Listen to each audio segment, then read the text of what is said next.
আজকের ভিডিওটি হলো পীর ও শিষ্য। পীর মুরিদের একটি ঘটনা আপনাদের সামনে তুলে ধরছি। বায়াত পড়লি পীরের আদেশ মেনে চলতে হয়, তার জন্য একটি ভিডিও, বিশেষ গুরুত্বপূর্ণ ভিডিও। ভালো না মানলেই মৃত্যু। শুরু করছি, ভিডিওটি দেখেন। ঈসা নবী উনার বহু শিষ্য ভক্ত ছিল। উনি দুইজন শিষ্যকে সঙ্গে নিয়ে একটা সফর দিয়েছিলেন। এই সফরে যাওয়ার সময় উনি মুরিদানকে বলছিলেন, বাবা কিছু খাদ্যবস্তু সঙ্গে নিও, আমরা রাস্তার মাঝে কোথায় কি খাবো, খাওয়ার তো দরকার আছে। তো দুইজন মুরিদান সঙ্গে নিয়ে উনি এই সফরে বের হলেন। কিছু দূর যাওয়ার পরে মুরিদানকে জিজ্ঞেস করলো, বাবা তুমি কি আনছো? বলে, আমি 3টা রুটি আনছি। তুমি কি আনছো? এই শিষ্যজন খুব চালাক।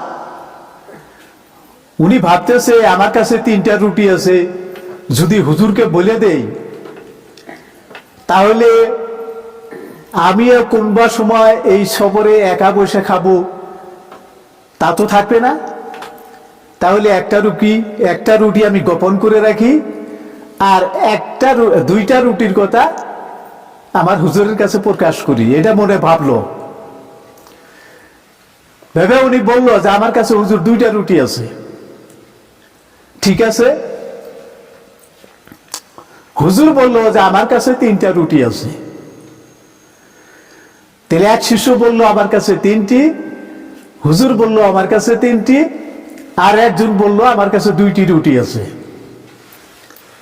তো কিছু দূর যাওয়ার পরে সারাদিন রাস্তা হাঁটলো, খিদায় যখন পেরেশান হলো তখন পীরে বলল, বাবা তাহলে এই গাছের ছায়ায় বসে আমরা কিছু খেয়ে নেই। তাহলে যার যার সাথে এই যে রুটি আছে খাবার, প্রত্যেকে একটি করে খাও। একটি করে রুটি খাবার জন্য পীরে আদেশ দিল।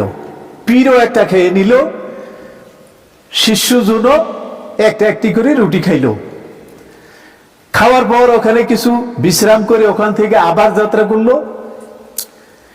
অনেক দূর গেল, যাওয়ার পরে আবার খিদায় পেরেশান হইল, আবারও রুটি খাইতে বসলেন। হুজুরে একটা খাইলেন, আরেকজন শিষ্য আরেকটি খাইলেন, আরেকজন শিষ্য আরেকটি খাইলেন। তাইলে যার কাছে 2টা রুটি ছিল তার শেষ হয়ে গেল। ইনাদের কাছে একটি করে রুটি রয়ে গেল। তারপরে ওইভাবে রাস্তা চলতে আছেন, বহুদূর গেলেন। যাওয়ার পর আবার খাবার জন্য ওনারা বসে গেলেন। খুব খিদা পেয়েছে, সারাদিন রাস্তা হেঁটেছে। হুজুর বলল তাহলে এখানে বসে কিছু খেয়ে নেই। ঠিক আছে, খাওয়া শুরু করলো। তো হুজুরের কাছে একটি রুটি আছে, আর একজন শিষ্যুর কাছে একটি রুটি আছে, আর একজন শিষ্যুর কাছে নাই। উনি কইল যে আমার কাছে রুটি নাই। তাহলে হুজুরের রুটি থেকে খানিক অংশ, উনার থেকে খানিক অংশ নিয়ে 3জনে সমানে খেলেন। খাওয়ার পর আরো রাস্তা গেল, আবারও খিদায় পেরেশান হইল। এবার হুজুর বলতেছে তাইলে আমরা কি খাবো? খাবার তো আর রুটি নাই। বলে তাই। তাইলে ওখানে দেখতেছে একটা মেষের পাল, মেষ চড়াইতেছে। মেষ মানে ভেড়া। তো রাখালেক বলল, বাবা আমরা খুব খিদা পেয়েছি, বহু দূর থেকে এসেছি, তাহলে একটি মেষ যদি আমাদেরকে দাও খাবার জন্য, আমরা তোমার জন্য অনেক দোয়া করব, তুমি খুব ভালো হয়ে যাবা। রাখাল একটি মেষ দান করে দিল, আর উনি সঙ্গে থেকে এই মেষটি জবাই করে ওখানেই পাকশাক করলো। 3 জনে 4 জনে খেলেন। খাওয়ার পর হুজুর বলল যে এই হাড়াগুলা তোমরা কেউ খাইও না, এই হাড়াগুলা সব এক জায়গায় জমা করে রাখো। খাওয়া শেষ হয়ে গেল। হুজুর ওনার হাতে একটা লাঠি ছিল, একটা আশা ছিল। এই আশাটি খুব কেরামতি আশা ছিল। তাই উনি এই আশা দ্বারা ওই হাড়াগুলার ভিতরে লাগাই দিয়ে হুজুর বললেন কুম বিইজনিল্লাহ। তখন এই হাড়াগুলো সব এক জায়গা হয়ে যে ভেড়াটি জব করে খেলেন সেই ভেড়াটি আবার জিন্দা হয়ে গেল। রাখাল দেখলো এই হুজুরের অনেক কেরামতি। তাই ওখান থেকে আরো কিছু দূর গেলেন। যাওয়ার পরে খাবার আর কিছু নাই, আর ওখানে কোনো মানুষজন কোনো কিছুই নাই। হুজুর বলল তাহলে এখানে গাছতলে অল্প বিশ্রাম করি, করে এখান থেকে আবার অন্যদিকে চলে যাব। তো গাছতলে বিশ্রাম করলো। হুজুর শুয়ে ঘুম আসলেন। আরেকজন শিষ্য আছিল, উনি ঘুম আসলেন। যার কাছে একটি রুটি আছে সে আর ঘুমাইলেন না। উনি চুপ করে শুয়ে থেকে কিছু সময় পরে উঠে ভাবলেন একটা কথা, হুজুরের এই লাঠির মধ্যে যত কেরামতি দেখলাম, মৃত্যু ভেড়া জিন্দা হয়ে গেল, তাহলে এই লাঠিটি যদি আমি চুরি করতে পারি এই কেরামতি আমিও দেখাইতে পারবো। তো উনি ওই লাঠিটা নিয়ে চুপ করে ওখান থেকে চলে গেলেন। কিছু দূর যাওয়ার পরে দেখলেন বহুত মানুষের সমাগম, খুব হাল্লা চিল্লা সিগরা সিগরি শুরু হয়েছে। উনি এগিয়ে যায়, জিজ্ঞেস করলেন কি হয়েছে এখানে।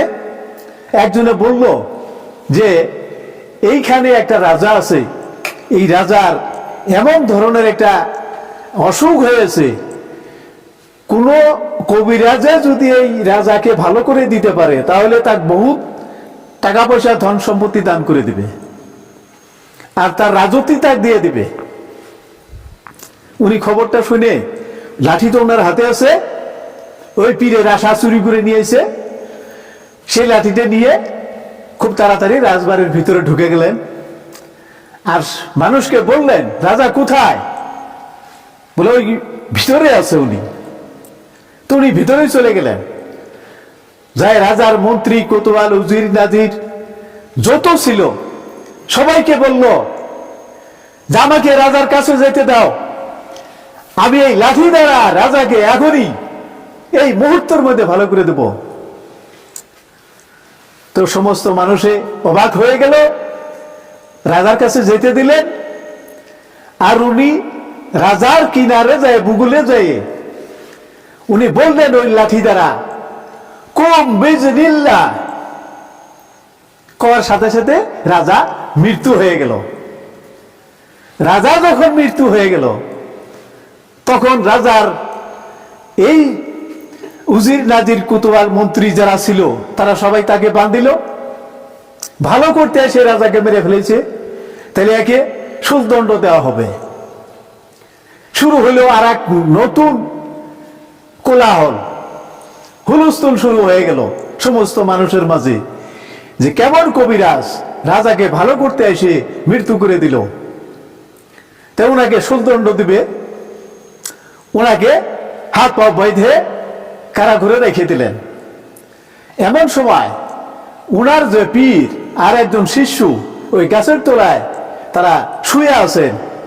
তারা উঠে দেখলো যে শিষ্যজন নাই, আর হুজুর দেখলেন যে আমার লাঠিটা নাই।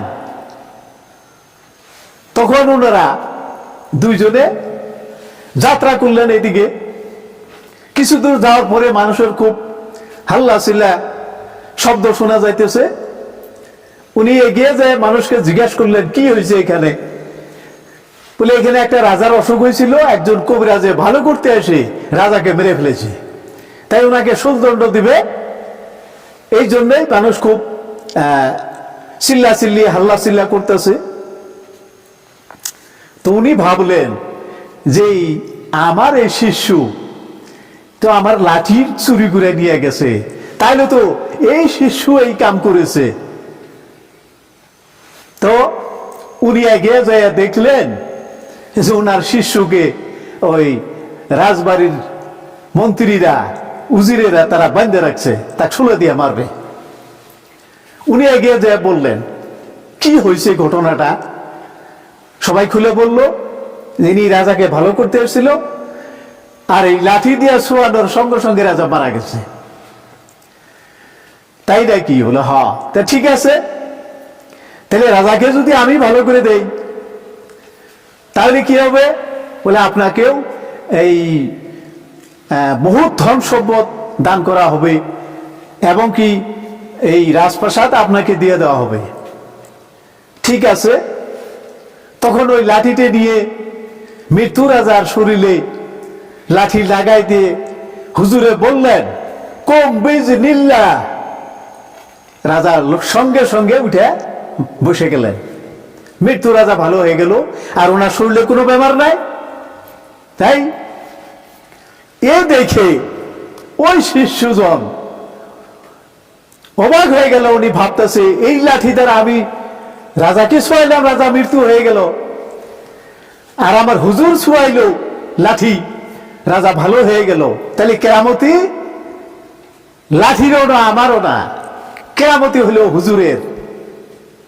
ঠিক আছে। হুজুর তখন ওই শিষ্যজনাকে সঙ্গে নিয়ে ওখান থেকে বের হয়ে আসলেন, ধন সম্পদ নিল না। তারপরে বাড়ির দিকে রাস্তা ধরলেন, রওনা হলেন বাড়ির দিকে। যাইতেছে, কিছু দূর যাওয়ার পরে হুজুর ভাবলো যে পরীক্ষা তো করলাম, শেষ পরীক্ষা আর একটা দিয়া দেখি। তো গায়েবী ভাবে উনাদের সামনে 3টি সোনার ইটা জমিনে পড়ে আছে। ওইখানে যাইয়া হুজুর দাঁড়াইলেন। শিষ্য দুজন দেখতেছে সুন্দর সোনার 3টি ইটা। হুজুর বলল এই যে সোনার ইটা, এটা কি করব আমরা? তাহলে আমরা এই সোনার ইটগুলি নিয়ে যাই। তো তোমরা কি কও? বলো ঠিক আছে, সোনার ইটা একটা ইটা বেচলে হাইরে সম্পদ, জীবনে আর কোনো অভাব আসবে না টাকা পয়সার। তাইলে হুজুর 3টে ইটা, আর আমরা 3 জন মানুষ, তাইলে একটা একটি করে ভাগ করে নেই। হুজুর বলল না, আমি এই সোনারিটা নিব না, আমি সোনারিটা দিয়ে কি করব, আমার কোনো দরকার নাই। তো হুজুর বলল যে এই ইটা 3টা ইটা তোমাদের 2 জনকে সমান অংশ করে দেব। অংশটা এভাবেই করব, যার কাছে রুটি আছে সে পাবে 2টি, যার কাছে রুটি নাই সে পাবে 1টি। শুনে ওই চতুরালী শিষ্যজন, চালাক শিষ্যজন, উনি বেগে থেকে সঙ্গে সঙ্গে 1টি রুটি বাইর করে হুজুরকে দেখাইলো। হুজুর আমার কাছে 1টি রুটি এখনো আছে, তাহলে আমি সোনার এটা 2টি পাবো। বলে হ, ঠিকই বলছো। হুজুর বলল এর আগে তোমাকে কয়েকবার কাকুতি মিনতি অনুরোধ করা হয়েছে তোমার কাছে রুটি আছে নাকি, তুমি অস্বীকার করছো রুটি নাই। এখন তুমি সোনার ইটার লোভে ব্যাগে থেকে রুটি বাইর করে দেখাইতেছো যে আমার কাছে এখনো রুটি আছে। তাইলে এত কয়েকবার তোমাকে জিজ্ঞেস করা হইলো, কেন অস্বীকার করলা? যাও তুমি সোনার ইটা 2টা নাও, যার কাছে 3টে রুটি আছিল সে 1টি পাবে। তো শিষ্য 2 জন যাইয়ে সোনার ইটা নিল। যার ভাগে 1টি পড়লো সে ইটাটা নিয়ে যাত্রা করলো, যার ভাগে 2টি পড়লো 2টি ইটা তখন উনি মাথায় উঠাই নিয়ে যখনই পা তুলবে, আল্লাহর ইচ্ছা পীরের বরদোয়া অভিশাপ, শিষ্যজন ইটার ভরে মাটির ভিতরে আস্তে আস্তে আস্তে আস্তে উনি নিচের দিক দেবে যাওয়া শুরু করলেন। মাটির তলে সম্পূর্ণ মানুষটা ঢুকে গেল। ইটা এত ওজন হয়েছে, এত ভারী হয়েছে, আর উনি ইটা ছেড়ে দিলেন না। ইটার লোভে, স্বর্ণের লোভে হুজুরকে মিথ্যা কথা বলে নিজের জীবনটাকে ত্যাগ করে দিল, ইটা ছেড়ে দিল না। তারপরে উনি মাটির তল দেশে যাইয়া ওনাকে মৃত্যু মুখে পতিত হইতে হইল। তাই দেখেন ভাই, পীরের বাক্য মানলে আশীর্বাদ, না মানলে মৃত্যু। ভিডিওটি আপনাদের সামনে তুলে ধরলাম। যারা বায়াত করছেন তারা কোনোদিনই পীরের কথা অমান্য করবেন না। পীরকে মেনে চলুন, পীর আপনাকে দোয়া করবে, আশীর্বাদ পাবেন, আপনি একটা মহাভাগ্যবান মানুষ হবেন।